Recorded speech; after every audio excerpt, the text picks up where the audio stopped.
Hey guys, welcome back. Today we're going to be talking about how to get this really cool tapered looking claw horn look with just a normal 260. So let's get into it. Alright, so to start, you're going to need to make sure that you have some kind of a balloon pump that you can operate with one hand. So I like to use the Legenda for this because I can easily just push a button, or I'm also able to use my Pro Pump with just one hand as well. The filbert would be harder because I normally need both hands to push down on the filbert, but you could probably figure out how to do it with one hand. But you need to have one arm free to hold the balloon way out at the end as you inflate the balloon at the same time. So probably wouldn't work with a hand pump. So for this particular case, I'm going to be making some horns. So we're going to do like a wearable horn headband hat for like the K-pop Demon Hunters theme. It would go great with that, or Halloween will be coming up eventually. You can modify it for all kinds of occasions. There's probably some sports teams, some Viking things you could do this technique with. So I'm going to be using blue for my horns. I need two, so I've got two blue 260s. Now the only thing about these horns is it can be a little fussy to get them both the same size and shape, but if you cut your balloon closer to the shape size that you want, that helps a little bit. So one thing you can do, I'm going to cut these about in half, and you can either take the end that has the sealed end on there or the one that's cut on both ends. It doesn't matter, but if you use this one, you've got a tie, but then you can get 4 horns out of just 2 balloons. So that's kind of cool. So I'm going to tie the ends of these back so we can use them as well. It can be handy depending on your design. These will have a connection point with the tied ends and the nozzles, so that might help you tie it into a design, and these will not have any tails on the end here, which might be fine for other designs. So you'll have like a smooth base, the fat part of your tapered horn. All right, so we're gonna be over here. I'm gonna take the ones that are tied on the ends with the nozzles. Try those first. So the technique is you're gonna hold your balloon firmly onto your pump with one hand and also inflate with that same hand. This other hand, you are going to pull the balloon out as far as you can while it's doing the first part of the inflation. So the trick is that if you're stretching a balloon as you inflate it, it will inflate thinner. So you get that little tapered part, and then you let it go. You let go of it, and it will inflate normal size, which is a little bit thicker than that the rest of the way. So let's go ahead, pull our balloon out. We're gonna push on the button and then let it back. And now we've got this end is thicker than this end, which is where we were stretching it as we were inflating it. So what I'm going to do is I'm going to shorten this a little bit by squeezing the air in there because I don't want my horns to be too long. And we'll just tie that off. So now we have this, and what we can do is do a little back and forth, rolling the balloon back and forth a little bit to give it that curved horn shape. Isn't that cool? Let's do another one. It does take a little practice with this to kind of get consistent results, but once you get the hang of it, it's pretty cool. The technique that you can do on purpose. All right, so I'm gonna stretch my balloon out as far as it'll stretch. Press on my button with my little finger here.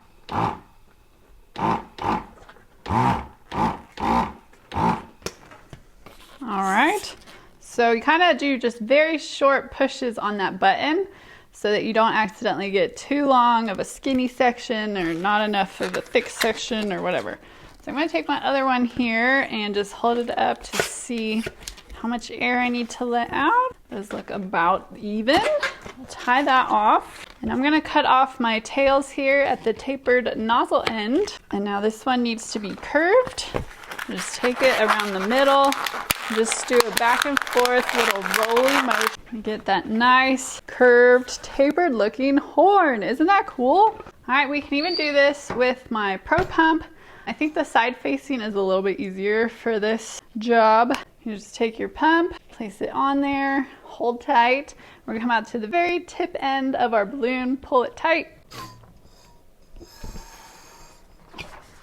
All right, we can do the same thing with a 360. A little curvy curve. Look at that. I think that's so cool. It's subtle, but it gets the job done. I'll make this one a little shorter. Okay, like a bull horn or something. I don't know. It's kind of a subtle taper, but it does give you that illusion of it's getting pointier at the end. So just a fun technique to play around with, try it, see if you can get some consistency going with your results, and then you can add this to all kinds of designs. So what we can do now with our little horns that we made is grab a headband. I like to use the 1 inch clear, there's no teeth on the inside, just a flat headband. And I'm gonna take a red. I'm gonna start off, I'm gonna give myself a nice long tail to attach to the headband with. And I'm gonna do 2 pinch twists here at the beginning.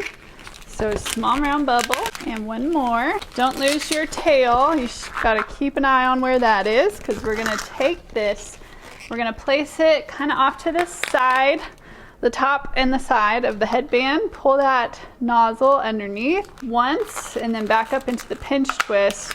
And you're only gonna kind of figure eight it around those pinch twists. It's only going underneath the headband once. You want as few balloons touching the hair as possible for tangling purposes. All right, I'm gonna turn those pinch twists this way for now. We're gonna come up towards the very top center of our headband. I like to just add something here because it kind of reminds me of one of the characters in the K-pop movie. So I'm gonna do a double pinch twist here where my center is gonna be. So right on top of the head, it'll sit right in the middle there. And then we wanna do the same thing on the other side. So we need another bubble the same as this one and 2 pinch twists. 1 and 2. Now we're gonna have a nice long tail to connect everything together. So you wanna lay this flat over top of your headband, pull it, push that center part down so you can get it over a little bit further. We're gonna take this tail, pull it underneath the headband, and then hook it around those 2 pinch twists.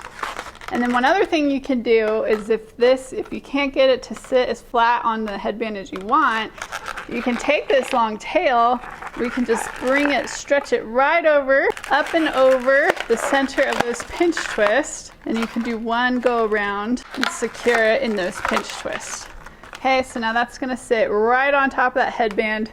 And I really, for some reason, want to put some pigtails on this and call it the Wendy's girl. But we're going to continue with the horns. I mean, come on, this is the Wendy's character. It just needs little pigtails. All right, let's put our horns in here. I've got them ready to go. And they're going to come right in the center of our pinch twist. There's 1. All right, so these are very low center of the head horns, like a longhorn hat. My goodness. All right, if you want to change the angle of them, we can move these pinch twists around, play with those, and that can change the positioning. So now they're going to be more going up, like maybe the, what's that villain's name in Disney? From the Sleeping Beauty? I can't remember her name, and I love that movie. But yeah, this could be a great costume fit for her character.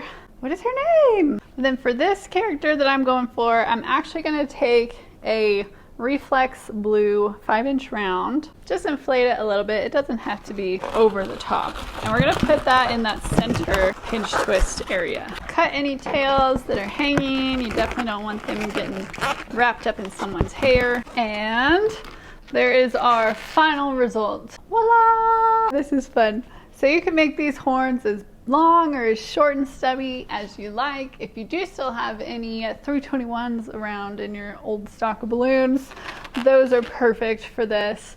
But if you don't and you can't get any, this is how you can get that tapered horn look. Great for teeth, great for big claws, dinosaurs, all that kind of stuff. All right, let me know in the comments what you guys think of my hat, if you're gonna try making this, and what variations you can think of that you could use this technique for. And if you want the clip art for this so you can start putting fun stuff like this on your balloon twisting menus, head on over to my clip art vault inside the twister hood. I've got over 700 clip art graphics for you. They're already formatted perfectly in little square shapes, so they will fit in a grid on your Canva menus perfectly. They'll just pop right in there. Nothing gets cut off. You don't have to change sizes or anything. It's literally just drag, drop, and print. I've made it as easy as possible. And I also have a brand new Demon Hunters themed menu template, which I'm very proud of. I thought it was a good idea and I love how it turned out. So I hope you guys like it too. If you do get this theme for any of your upcoming events this year, you'll be able to have a menu that's themed for the event, and it's gonna blow the party mom's mind that you went to all this extra effort to customize your setup just for her party. That is how you get that mom telling all her friends that they're not allowed to book any other balloon artist ever again. You are their friend group's main balloon artist. So if you're not a member already, you can check out thetwisterhood.com. Hopefully you'll join us. I'd love to have you guys in there. And please post pictures of any balloon horn hats that you guys make this week in our Facebook group. I'd love to see your variations and your twist on this design. Thank you guys so much for being here and for watching. I'll be back again next week, and I hope to see you too. So subscribe so you don't miss it. All right, thanks guys, bye.